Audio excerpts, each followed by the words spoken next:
What Rommel said to the German commander who booby-trapped an entire city.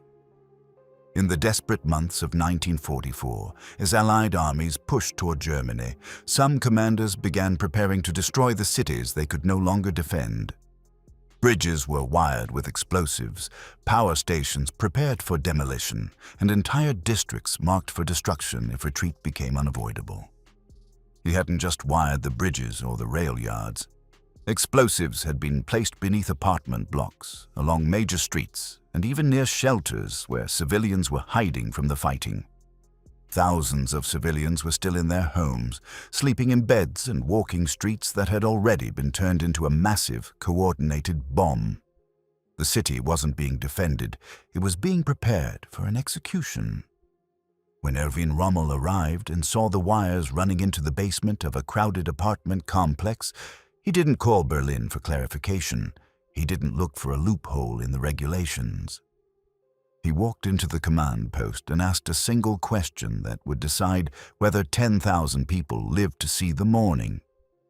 What he said in that room reflected a growing conflict inside the German command about how far destruction should go as the war was being lost. By 1944, the war for Germany had changed its fundamental DNA. It was no longer a war of conquest or expansion. It had become a war of spite.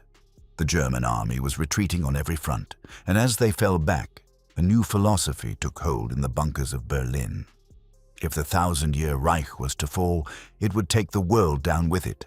This was the era of scorched earth, where territory was no longer seen as ground to be held, but as a resource to be denied. Across occupied Europe, retreating forces often prepared scorched earth demolitions, blowing bridges, railways, and infrastructure to slow the enemy. In theory, these targets were military. In practice, the line between military necessity and civilian catastrophe was often dangerously thin. The officer in charge of this city was a man who prided himself on his efficiency. He was not a madman, and he was not a sadist, which made him far more dangerous. He was a professional who believed that his only duty was to the chain of command. He had taken the Nero Decree not as a guideline, but as a technical challenge. He had spent weeks mapping the city's structural weaknesses, identifying the exact points where a single charge could bring down a 10-story tenement or collapse a tunnel system. He had turned the city into a masterpiece of demolition. Thousands of pounds of explosives were hidden in plain sight.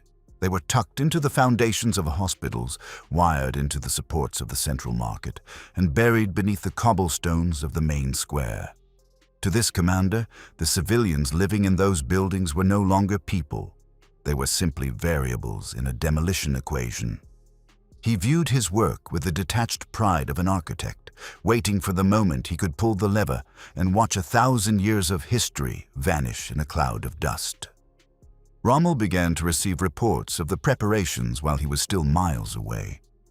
At first, the memos were routine, standard demolition of strategic assets. But as the intelligence deepened, a darker picture emerged. His staff officers pointed out that the sheer volume of explosives being requested for this one sector didn't match the military value of the targets. There were no major oil depots here, no massive rail hubs, just a city. Rommel requested a detailed map of the placement. When it arrived, and he sat in silence for a long time, tracing the red dots that marked the charges. He saw that the red dots were everywhere. They were in the residential districts. They were in the schools. They were in the places where the elderly and the children were being told to shelter from the coming Allied bombardment. The explosives were active, the timers were set, and the commander had made it clear.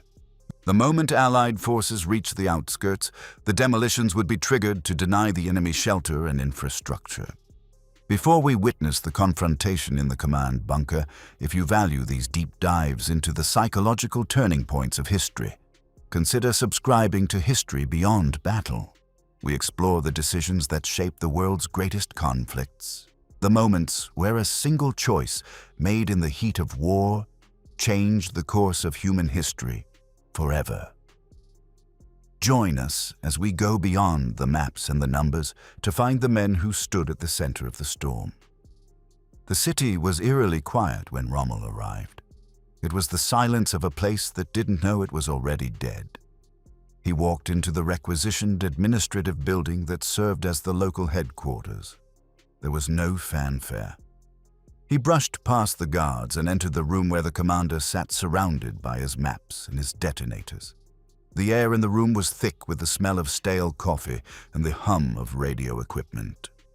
The commander stood and began to deliver a formal briefing. He was eager to show off his work. He pointed to the map, explaining the cascading effect of the detonations. He described how the collapse of the northern district would create a rubble barrier that would stall the Allied advance for days. He spoke about the denial of shelter and the psychological impact on the enemy. He treated the destruction of a living city as if it were a laboratory experiment. Rommel didn't look at the map. He looked at the man. Rommel interrupted the briefing mid-sentence. He didn't ask about the rubble or the tactical delay. He asked how many civilians were currently in the northern district. The commander hesitated, then gave a number in the thousands, adding that they had been instructed to remain indoors for their own safety. Rommel reportedly told the commander that destroying a city filled with civilians would not stop the Allies. It would only destroy what Germany itself would one day need again. Rommel warned that unnecessary destruction would be remembered long after the war was over, and that commanders would be judged by what they chose to destroy. The room became a vacuum. The staff officers stopped moving. The radios seemed to go silent. The commander looked at the detonator on his desk, a small physical object that held the power of life and death for 10,000 people. He realized, for the first time, that his rank wouldn't save him from the weight of what he was about to do. Rommel stood over him, not as a superior officer, but as a witness. Rommel told him that the war was already lost, but his soul didn't have to be. He gave him a choice that wasn't in any manual. He told him to dismantle the charges, not to delay them, not to re-evaluate them, to take them out of the ground and out of the buildings. The commander argued that he would be shot for treason. Rommel looked him in the eye and said, "Then let them shoot you for being a soldier, not for being a butcher." The explosives were never detonated. Some of the planned demolitions were cancelled or reduced, and several civilian districts were spared from destruction as German forces withdrew. The wires were cut. The TNT was hauled away in trucks. The masterpiece of destruction was dismantled piece by the very men who had built it. When the Allied tanks finally rolled into the city, they didn't find a smoking crater. They found a city that was terrified, scarred, and weary. But it was standing.